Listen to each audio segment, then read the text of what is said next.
Pagi ini akan disampaikan tentang 5 essential people skills. Ini adalah satu karyanya Bapak Dale Carnegie yang dikutip di situ, dan ini kelihatannya relevan dengan kegiatan kita di Bisnis Pupir. Buku ini mengadakan riset terhadap orang-orang kaya, orang yang berhasil. Di antaranya ada Jack Welch dari General Electric, Bill Gates, dan banyak lagi pakar-pakar di Amerika sana. Kemudian dari hasil riset itu, dia formulasikan dengan 10 kiat keberhasilan.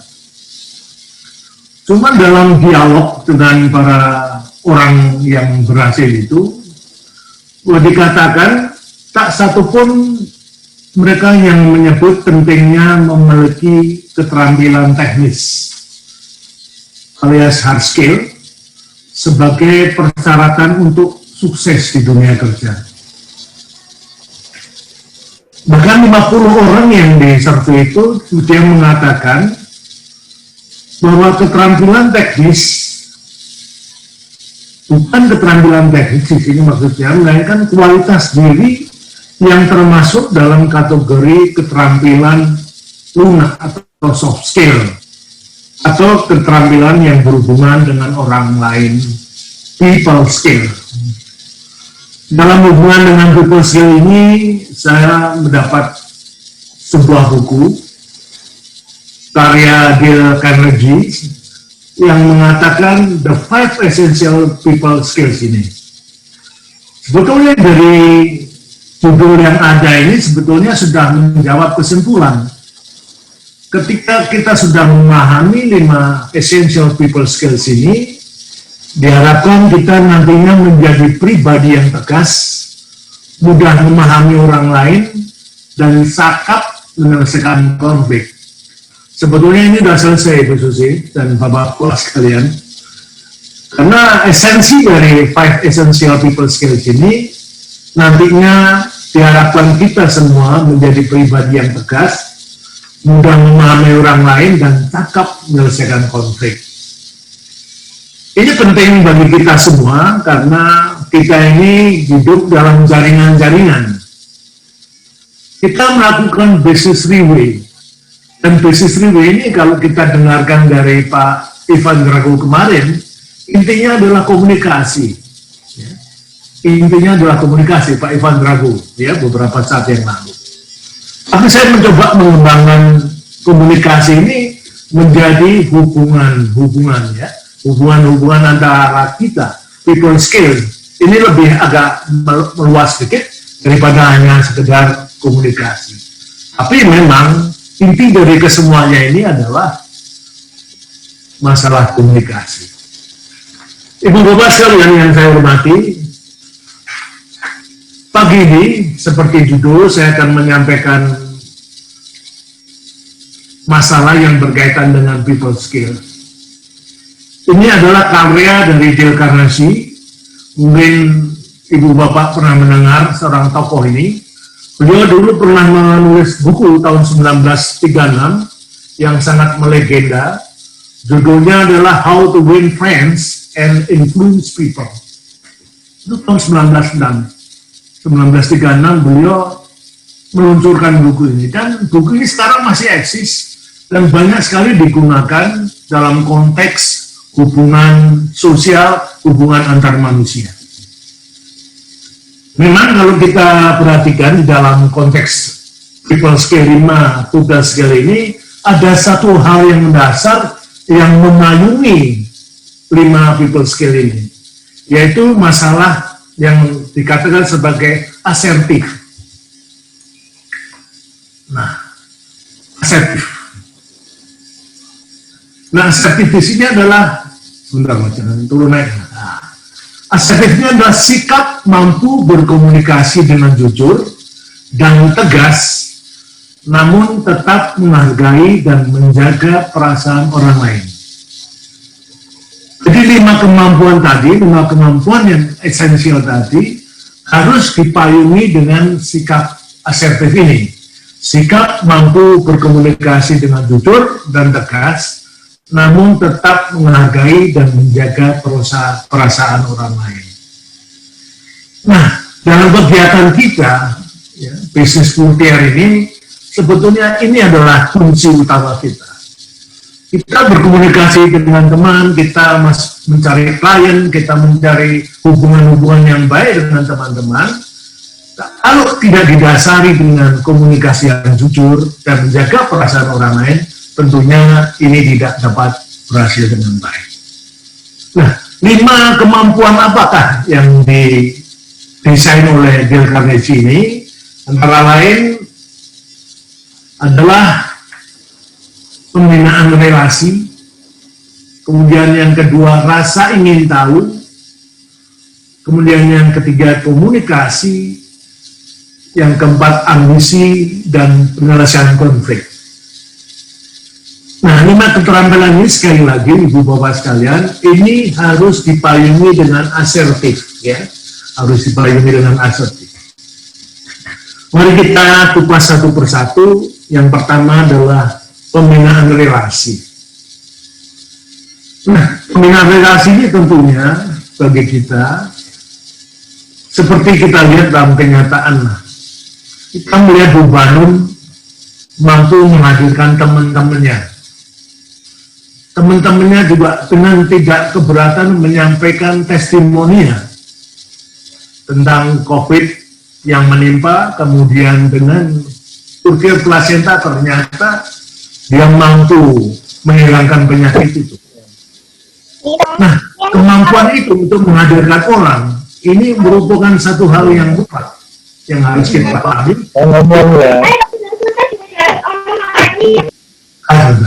Kita tidak mungkin bisa melakukan itu tanpa kepercayaan diri kita dan pengendalian diri kita. Banyak yang kita lihat di sini, teman-teman mampu menghadirkan orang lain, teman-temannya, di dalam forum yang menurut saya bagus ini. Seperti tadi, Pak Nasr sendiri juga sudah mengundang Ibu Umi, kemudian satu lagi teman hadir, dan banyak lagi yang hadir. Nah, ini adalah satu hal yang menurut saya pembinaan relasi yang didasarkan adalah sikap positif dari setiap teman yang ada itu. Kemudian mengembangkan hubungan harmonis. Mengembangkan hubungan harmonis, saya kira ini merupakan satu hal yang sudah kita lakukan, ya. Dalam tim khusus ini kami melihat bahwa para teman-teman, para sahabat yang hadir di sini sudah layaknya sebagai satu keluarga. Kita mampu menyuarakan apa saja di forum ini bagi kebersamaan kita dan bagi kesuksesan bersama di dalam berbisnis courtier. Ini sebetulnya yang kita perlu angkat jempol pada Bu Sisi, yang mampu mengkoordinasikan semuanya sehingga kita dalam berbisnis courtier ini istilahnya ya bisa berhasil guna. Dan kita melihat bagaimana perkembangan para anggotanya. Kita lihat Bu Neni, Bu Banun, Mbak Sri. Kalau Mbak Sri sih KKN ini, KKN langsung dapat bintang itu kan KKN itu. Enggak lah, semuanya memang prestasinya Mbak Sri, ya, karena Mbak Sri juga banyak jaringan di kantornya. Kemudian senyuman, melapangkan jalan. Ini penting Bu Bapak sekalian, bahwa kita senyum kalau ketemu orang itu merupakan satu hal yang positif. Bahkan ada di Walmart ketika mereka merekrut karyawan, ditetapkan kalau 4 meter kita ketemu orang harus senyum. Hebatnya di Walmart. Setiap 4 meter kita tuh harus senyum. Tapi tolong Ibu Bapak sekalian, jangan senyum kalau tidak ada orang. Jangan senyum kalau tidak ada orang. Senyum oleh teman itu bagus sekali. Tapi kalau nggak ada orang yang mohon tidak, senyum sendiri.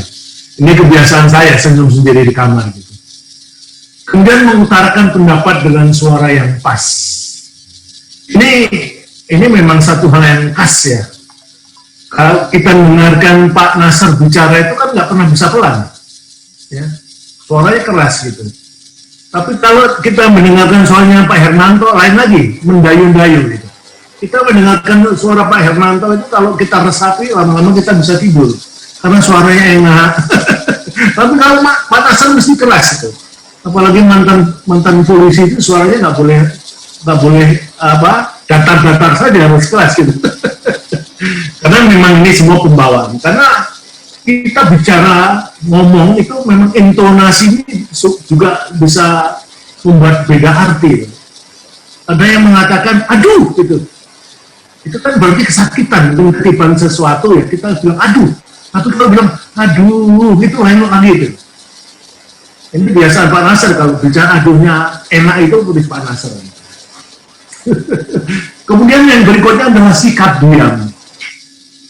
Kita sering sekali ketemu dengan para klien, teman-teman. Nah, kita juga tidak boleh mendominasi pembicaraan. Terkadang kita harus mampu mendengarkan dengan baik. Ini penting sekali. Ya contoh yang kemarin Bu Susi ke Bandung dengan Pak Hernanto, dalam dinamikanya kan terpaksa kita harus mau juga mendengarkan apa yang disampaikan itu. Apalagi kalau lawan bicara kita tingkat intelektualnya tinggi gitu. Ini kadang kita harus duduk betul-betul mendengarkan apa yang disampaikan. Tapi ketika konklusi dari pembicaraan itu menghasilkan sesuatu yang positif, itu adalah keberhasilan tim, keberhasilan kita semua dalam melakukan pendekatan dengan calon klien. Kemudian yang ke-6, waspadai kebocoran. Ini agak unik nih, ada istilah waspadai kebocoran. Tentunya kita dalam berkomunikasi, ketemu dengan para teman, para rekan, kemudian kita juga dalam rangka kita jualan, terus terang aja kita jualan itu. Itu tentunya kita harus set up waktu dengan baik. Jangan sampai ketika kita berbicara, kita lirik ke jam. Ya.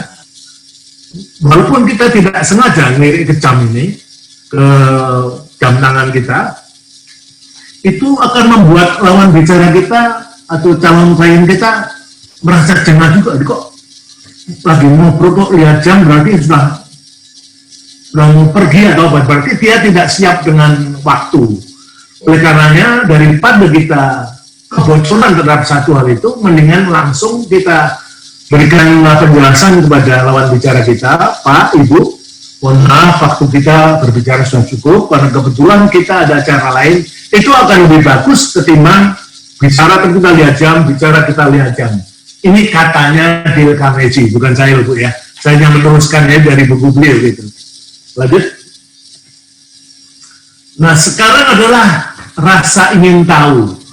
Ibu bapak sekalian, kalau kita bicara rasa ingin tahu, itu adalah pertanda kecerdasan kita. Karena cucu saya tuh rasa ingin tahunya tinggi sekali gitu. Kadang-kadang kita kewalahan, apalagi kalau bicara masalah yang berkaitan dengan agama. Anak-anak sekarang pendidikan agamanya tinggi-tinggi, Pak. Begitu tanya, Pak, ini surat apa? Saya hari ini jawabnya bingung, Pak. Waduh, waktu pelajaran ini saya nggak masuk. Maaf ya, gitu.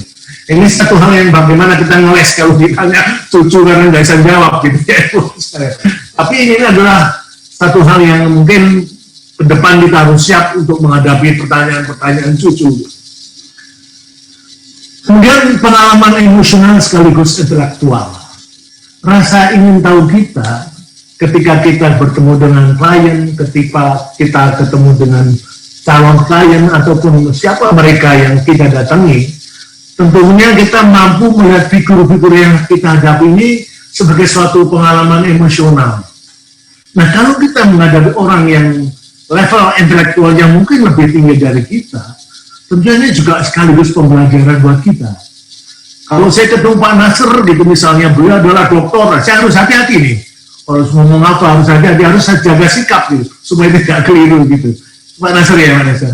Tapi karena kita saudara, kita nggak perlu itu lagi. Nah, ya, kemudian murid dan pemasok pengetahuan sejati. Kita kadang-kadang harus menempatkan diri kita sebagai seorang murid. Ya, kalau kita menghadapi orang lain, belakang bloon lah katanya gitu. Kita seolah-olah kita murid dan pemasok pengetahuan sejati. Maksudnya apa? Kita menghadapi orang lain, kita bertemu dengan klien, kita ya seolah kita menjadi murid ingin mendapatkan sesuatu dari lawan bicara kita. Nah, setelah kita mendapatkan masukan dari lawan bicara kita, tentunya ini merupakan satu pengetahuan sejati yang kita dapat langsung dari lawan bicara kita. Nah ini kalau kita tumpuk-tumpuk ya, kita simpan pengetahuan itu, kemudian kita tularkan kepada orang lain, tentunya ini hal yang jadi positif bagi kita semua. Kemudian berikutnya adalah menyimak secara interaktif. Sekali lagi, kalau kita ketemu dengan orang, kita calon-calon klien kita, tentunya di samping kita menyampaikan apa yang kita tahu, ya, mungkin tentang OPT, tentang yang lainnya, ketika ada dialog ya, secara interaktif, tentunya kita harus pandai menyimak, ya, pandai menyimak terhadap apa yang mereka sampaikan. Kita senang ada two-way communication, tapi two-way communication ini jangan sampai terputus karena kita tidak bisa menjawab.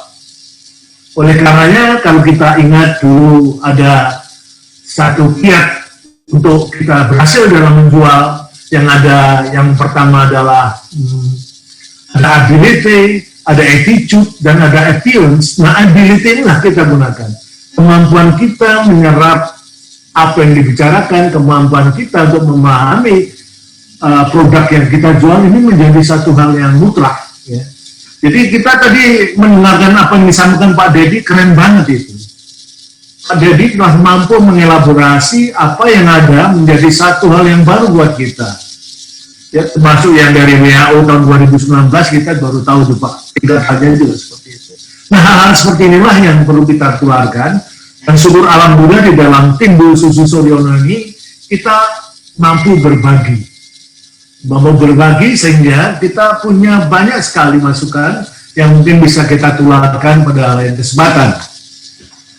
Kemudian yang berikutnya, no hidden agenda, tidak ada agenda tersembunyi. Jadi kalau kita ingin menjual sesuatu, ingin memberikan masukan kepada orang lain tentang produk kita, tentunya jangan sampai ada agenda yang tersembunyi. Kita nggak boleh punya agenda yang tersembunyi dalam hubungan komunikasi. Kita harus jelaskan secara detail tentang apa yang kita mau dengan tingkat kejujuran yang harus kita lakukan. Kemudian yang berikutnya humor. Humor ini adalah upaya kita. Kalau di dalam komunikasi, ilmu komunikasi ada istilahnya ice breaking. Dalam ilmu komunikasi ada. Bagaimana kita memecahkan kebuntuan, ya? Bagaimana kita memecahkan sesuatu yang senyap, diem aja itu kayak, ini kan kaku banget gitu ya. Jadi ada istilah ice breaking. Nah melalui humor-humor inilah, tentunya humor yang berkaitan dengan apa yang kita sampaikan, ini perlu sekali-kali kita utarakan. Karena kalau humor terus, dari awal sampai akhir, akhirnya semua saja ditantang gitu. Kemudian yang berikutnya adalah bimbingan senior. Nah, bimbingan senior ini kita lihat ya, di forum yang terhormat ini kita sudah melihat teman-teman yang berhasil, teman-teman yang sudah istilahnya sudah mendapatkan 2 star, 3 star, ada lagi PAVU, ada Pegasus. Ini perlu kita contoh mereka, dan beliau memang kita harapkan dengan senang hati istilahnya menduplikasikan keberhasilan mereka kepada kita. Kita ingin sekali kan mendengarkan, kayak nantinya kita akan mendengarkan dari Pak Antono atau siapapun, beliau ingin sharing kepada kita tentang bagaimana kita bisa berhasil seperti beliau. Ada Pak Kamto, ada Bu Leni, kita tahu bahwa beliau-beliau itulah orang berhasil di bisnis Purker ini. Dan kemampuan dan keberhasilannya tentunya itu patut kita minta kepada beliau. Nah, sebagai senior dalam konteks bisnis Purker ini, tentunya beliau akan mampu membimbing kita. Kita yang masih junior ini gitu ya. Kita junior ini, Pak Nasr, walaupun umurnya dalam dekat. Saya sama Mas Dedi ini 11-12 gitu. 69 dan 70. Tapi dalam ilmu bisnis Purker ini kita masih ketinggalan jauh. Bukan hanya Pak Kamto, Bu Susi aja kita ketinggalan jauh.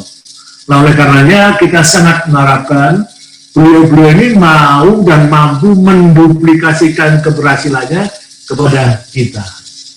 Kemudian berikutnya adalah menciptakan lingkungan yang menyenangkan. Cipta kondisi yang enak itu sebetulnya adalah kerjanya polisi, cipta kondisi. Tapi dalam konteks seperti ini, kita di samping kita membuat lingkungan di kita ini ya, tim Susi Suryono 37 ini, dengan kita bina lingkungan supaya bagus, tentunya apa yang kita lakukan ini akan bergaung keluar gitu. Oh, Bu Susi sudah mampu mengkoordinasikan seseorang timnya dengan baik, tentunya ini akan didengar. Nah, Bu Susi ini harus kita contoh bagaimana caranya supaya lingkungan yang kita lakukan ini, kita sama-sama melakukan bisnis project ini menjadi kondusif. Bukan hanya hubungan antar kita, tapi bisnisnya juga berhasil gitu. Jangan sampai ada hubungan baik, tapi nggak ada sing beli portier dengan cilaka ini. Tapi kita melihat kemarin itu sudah sangat baik. Begitu ada bonus itu langsung berlomba-lomba. Pak Nasr beli kalau nggak salah 10 set ya Pak Nasr ya. 10 set. 10 set.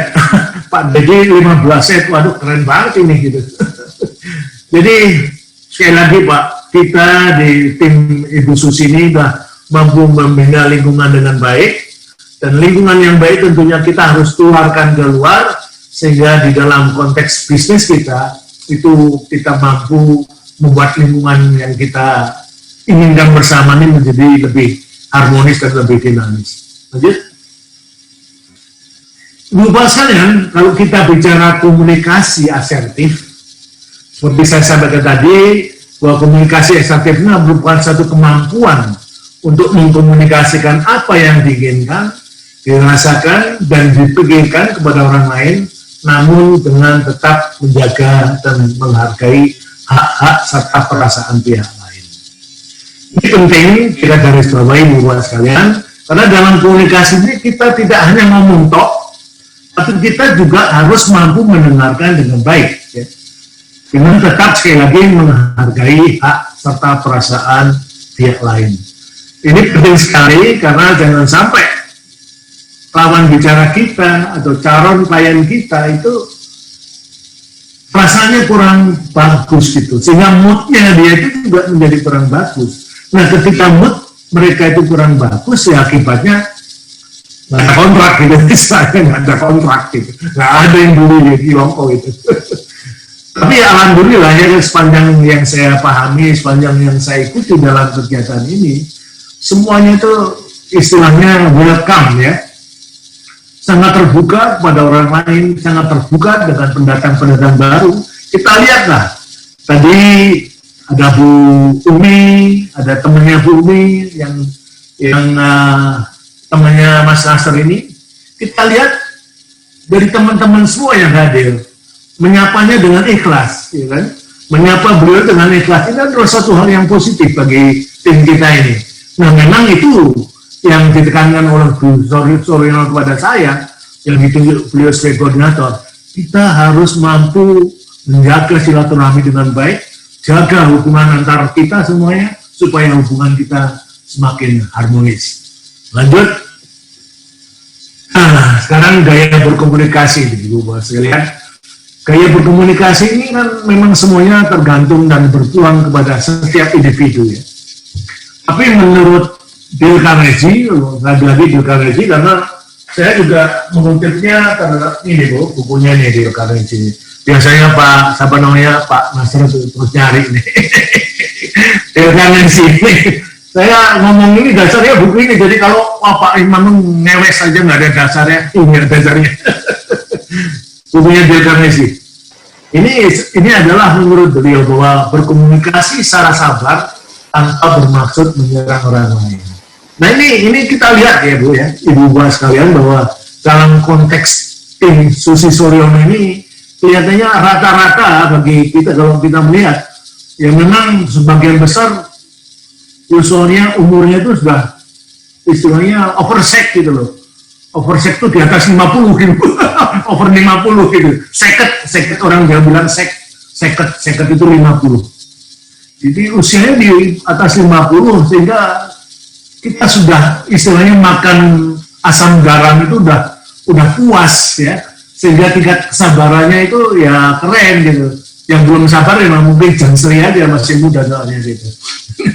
Sama Bu Maria kan juga masih muda. Nah, hal semacam inilah Ibu sekalian, komunikasi yang sabar ini menjadi satu hal yang mutlak juga bagi kita. Karena kalau kita dikasih kesempatan ngomong, biasanya ngomongnya terus, nggak mau berhenti gitu.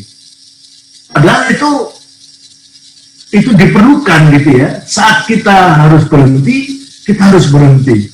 Kemudian gantian kita menjadi pendengar yang baik gitu. Ini penting bagi kita semuanya, utamanya untuk saya harus ngajari diri saya sendiri untuk lebih sabar gitu. Kemudian yang berikutnya adalah tegas dalam menentukan pilihan tanpa memaksakan kehendak pada orang lain.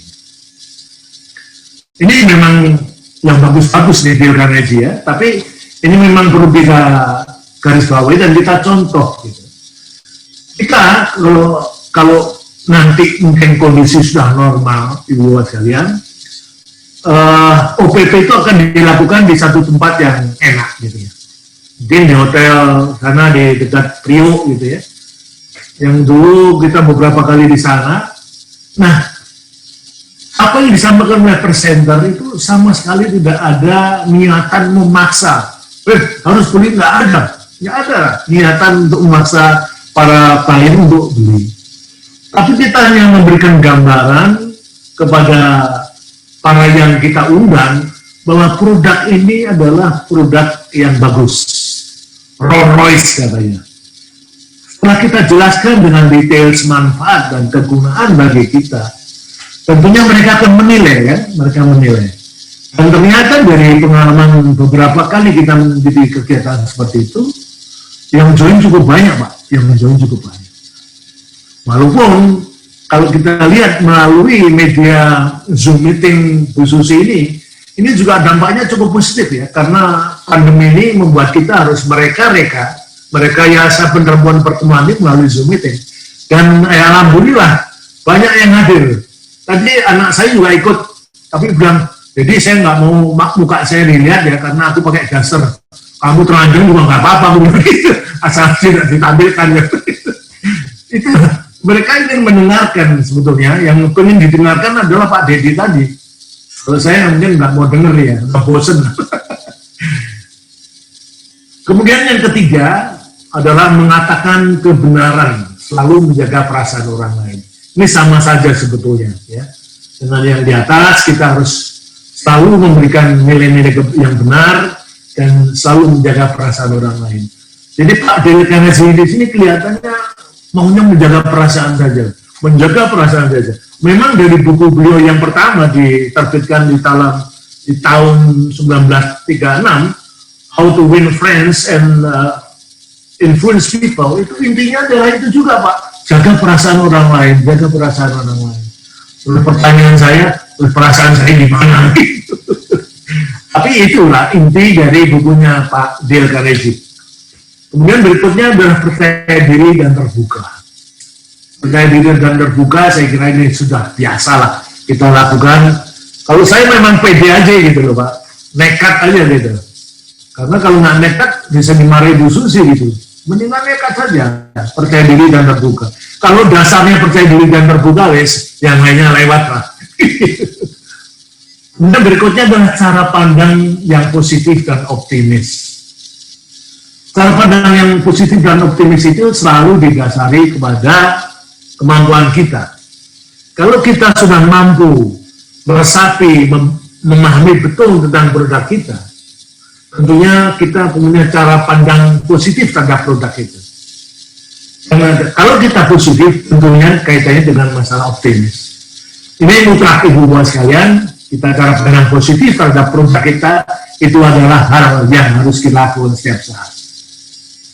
Yang berikutnya, tidak memaksakan diri untuk melakukan sesuatu tanpa mempertimbangkan kemampuan. Nah ini bagi kita juga satu hal yang penting, lagi-lagi masalah ability, kemampuan kita.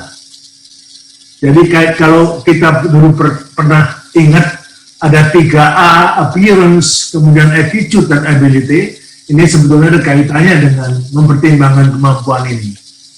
Kalau kita lihat latar belakang Ibu Bapak dan sekalian tentang pengetahuannya, saya kira saya tidak ragu tentang kemampuan Ibu Bapak sekalian. Ya. Kemampuan untuk memahami apa yang disampaikan, memahami terhadap produk kita sebetulnya ini sudah keren banget lah, keren banget gitu. Apalagi Pak Denny tadi, keren banget Pak Denny. Jadi pengen di Surabaya untuk private gitu. Sambil makan kupang Pak di sana Pak. Next. Kalau tadi gaya, sekarang teknik komunikasi. Jadi teknik komunikasi ala Dale Carnegie. Menggunakan ekspresi yang nyaman untuk dipandang. Kalau kita lagi pun melihat ya, yang nyaman kita pandang ya kelihatan semuanya nih. Pak Nasir, Pak Dedi, Bu Susi, Pak Bangun, Pak Dr. Hindarto. Ini nyaman untuk dipandang gitu ya. Ya karena memang kita pertama tampil itu harus, appearance kita ini memang harus dijaga betul. Apalagi sekarang Bu Neni, Bu Banun sudah berat pakai baju keren itu Bu, yang hitam. Ya kan udah 1 star, 2 star itu kan udah berhak gitu. Saya belum berhak ini Bu, makanya saya mau minta star Ibu sekali-kali kasihkan saya 1 lah, supaya saya bisa pakai jas yang keren itu. Terus ada emblemnya di sini. Jadi inilah ekspresi yang nyaman ini memang menjadi satu hal supaya kita ini punya nilai jual. Nilai jual utama kita adalah penampilan kita yang pertama. Kalau kita istilahnya Menteri Agama yang dulu good looking, good looking ya tentunya orang melihat ini ibu ini sudah, bapak ibu ini sudah bisa istilahnya menghargai diri sendiri. Menghargai diri sendiri ya menghargai penampilan, kan? Nggak mungkin kita menghargai sendiri dengan pakaian seadanya, nggak mungkin. Kita harus berpakaian yang istilahnya good looking supaya mata kita melihat itu enak gitu. Kemudian yang kedua menjaga intonasi dan memberikan ketegasan tapi dapat menyenangkan orang lain. Intonasi ini sekali lagi penting Ibu Bapak sekalian. Wah, bagi Bu Penny baru kelihatan ini. Menjaga intonasi dalam memberikan ketegasan tapi dapat menyenangkan orang lain. Lagi-lagi intonasi di sini diangkat oleh Dale Carnegie karena sekali lagi di dalam kita menyampaikan sesuatu, kalau kita monoton itu tentunya kurang bagus ya. Makanya diperlukan intonasi. Intonasi itu kan untuk menyemangatkan pembicaraan.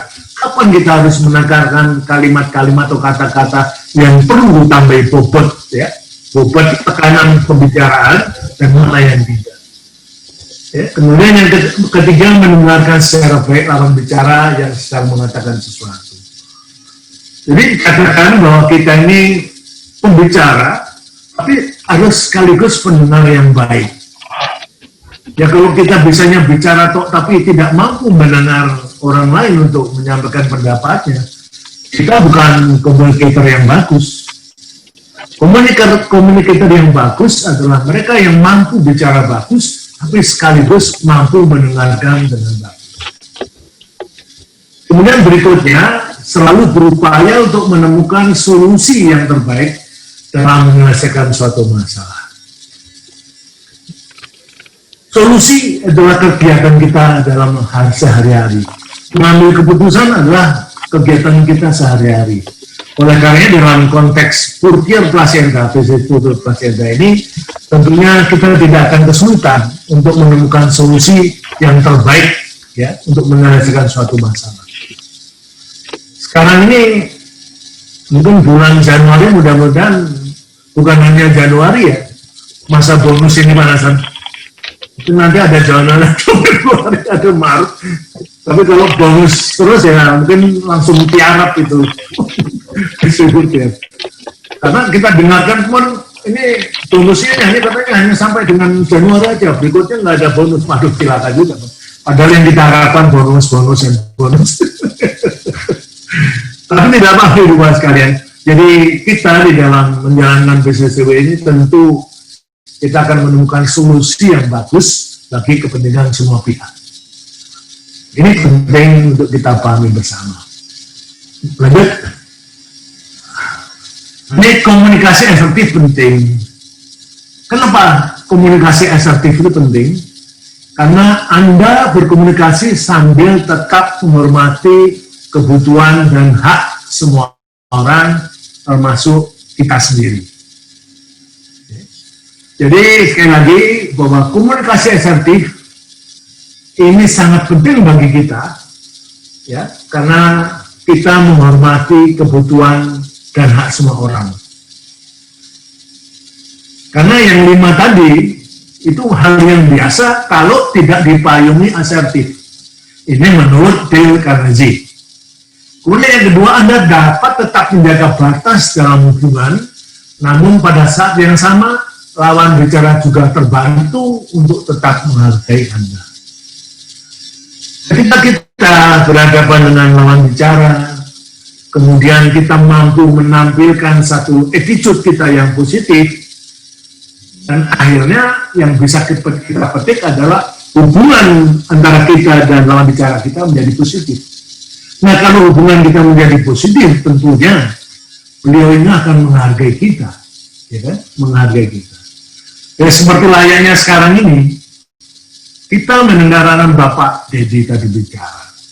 Kita antusias mendengarkan beliau berbicara, dan kita memahami apa yang disampaikan oleh beliau. Nah, ketika kita memahami beliau, kita menghargai beliau, tentunya beliau juga akan menghargai kita semua yang mendengarkan. Ini adalah timbal balik dalam konteks komunikasi. Kita menghargai pembicara, kita juga harus menghargai yang mendengarkan. Kemudian yang berikutnya, kalau kita melakukan komunikasi asertif, komunikasi dengan latar belakang yang positif, tentunya semuanya akan mengurangi cemas dan stres. Nah, mengurangi cemas dan stres itu sebetulnya yang paling bisa menjawab itu adalah Bu Umi, gitu ya. Temannya Pak Nasr itu, bagaimana kita mengurangi cemas dan stres? Itu psikolog tadi yang bisa bisa menjelaskan. Tapi paling tidak, kalau dasar kita dalam berkomunikasi dengan teman atau calon klien, kita dasarnya adalah positif, saling hormat menghormati, saya yakin dan percaya itu semua akan mengurangi rasa cemas. Nah, sekarang masalah ambisi. Ambisi itu, dulu ada trio ambisi, penyanyi ya, trio ambisi ya, tapi ini ambisi betulan gitu. Ambisi tentunya boleh ya Pak Nasr ya. Kita punya ambisi boleh, asal jangan ambisius gitu katanya ya. Oke. Kita boleh ambisi tapi tidak boleh ambisius. Nah, di dalam ambisi ini tentunya imbalannya macam-macam. Imbalannya kita tentunya kalau jualan turkir, sekarang bisnis turkir, tentu imbalannya kan ada ya. Imbalannya ya bintang tadi itu, imbalannya gitu. Seperti bintang itu. Yang sudah banyak bintang tolong lempar ke saya bintangnya 1 gitu. Nah, imbalan ini bisa secara fisik itu, tapi bisa secara lain adalah penghargaan. Kita mendapat penghargaan dari orang-orang, kita mendapat penghargaan dari leader, itu adalah satu hal yang lumrah dalam konteks ambisi ini. Ya. Kita melakukan sesuatu tentunya ingin mendapatkan sesuatu juga. Ingin berbisnis kurtier, tentunya kita juga ingin mendapatkan imbalan dari bisnis itu sendiri. Sekali lagi, imbalan itu bisa penghargaan, imbalan itu bisa finansial. Kemudian yang kedua adalah memimpin dengan contoh. Memimpin dengan contoh sebenarnya bagus betul ya istilah ini, memimpin dengan contoh. Mungkin Pak Nasr masih ingat ada satu pola kepemimpinan yang melayani, ada servant leadership, ada kepemimpinan yang melayani. Ini sebetulnya ada kaitannya dengan memimpin dengan contoh ini, ya. Karena di bisnis kurtier ini kita lihat, kita adalah melayani klien kita, ya. Melayani klien kita. Ini sebetulnya ini erat sekali dengan hubungannya dengan kepemimpinan yang melayani. Di samping kita memberikan contoh yang positif, tapi kita juga melayani. Ini penting Ibu Bapak sekalian. Mungkin di next kita akan angkat satu tema tentang servant leadership atau kepemimpinan yang melayani dalam konteks bisnis kurtier. Kemudian pemimpin teladan. Nah, kita tentunya punya ambisi juga kan. Kita ingin jadi pemimpin, kita ingin jadi leader. Mungkin setelah 5 tahun berkecimpung di dalam bisnis porter ini, tentunya kita juga ingin jadi leader. Jadi leader teladan gitu. Karena apa Bu? Pemimpin itu sebetulnya pemimpin yang keren kayak Bu Susi ini, itu begitu jadi pemimpin harus menyiapkan pengganti pemimpin. Itu baru keren. Rupanya sudah itu Jeng Sri sudah disiapkan jadi pemimpin berikutnya gitu. Banyak sekali hal-hal yang begitu ya, yang menurut saya menjadi pemimpin teladan adalah pemimpin yang mau meng-create pemimpin berikutnya. Berikutnya adalah beberapa menit pertama setiap hari adalah kuncinya. Ini agak antik ini tulisan ini, tapi rupanya penjabarannya agak sedikit beda dengan apa yang tertulis di sini. Di dalam kehidupan kita, dalam setiap hari kita, apalagi ketika kita sudah berniat ketemu dengan klien kita,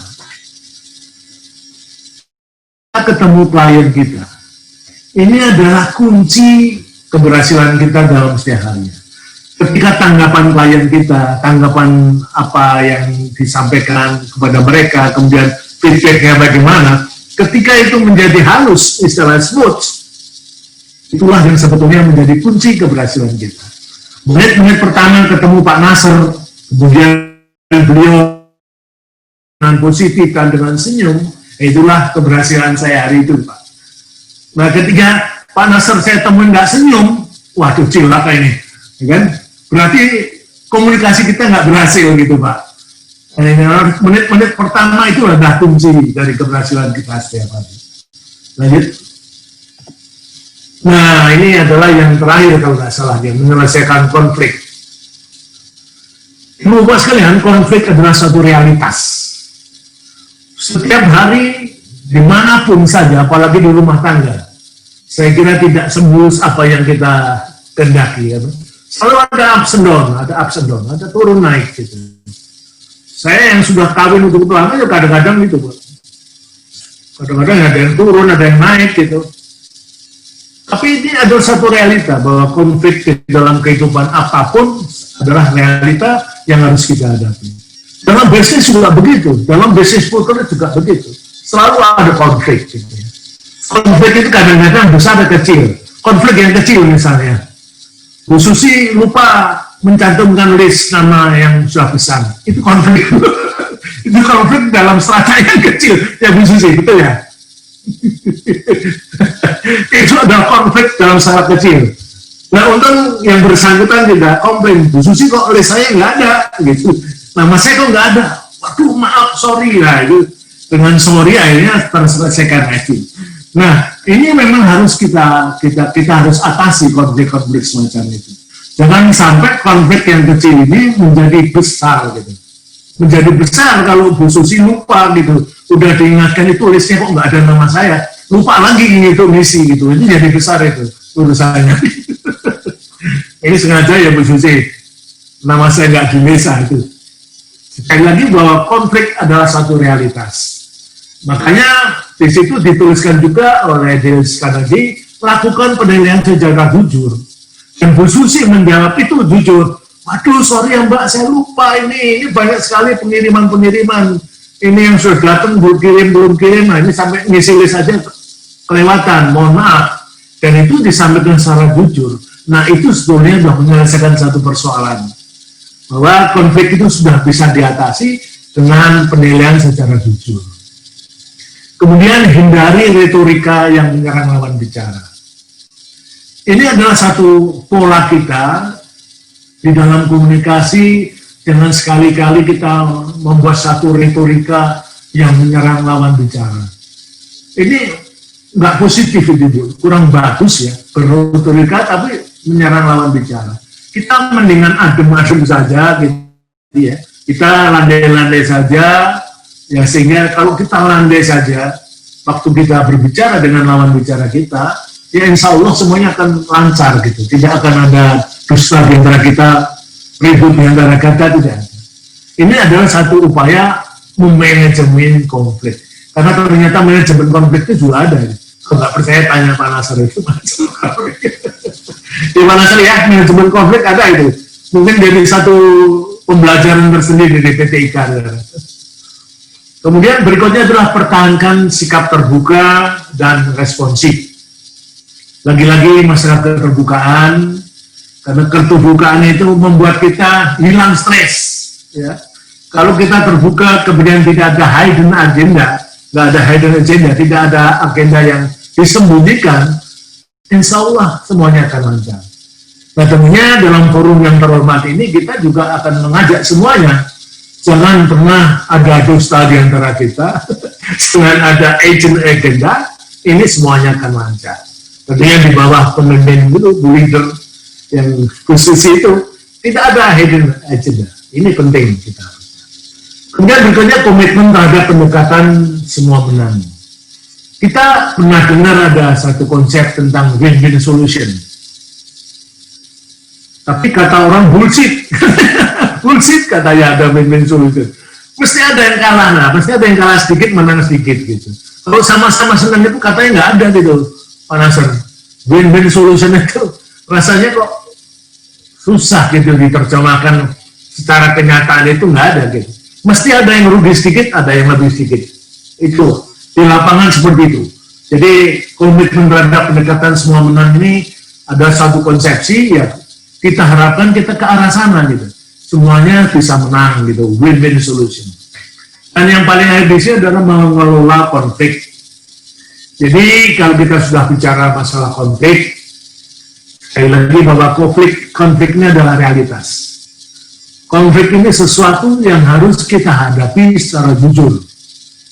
Ketika kita sudah menghadapi secara jujur, selesailah persoalan.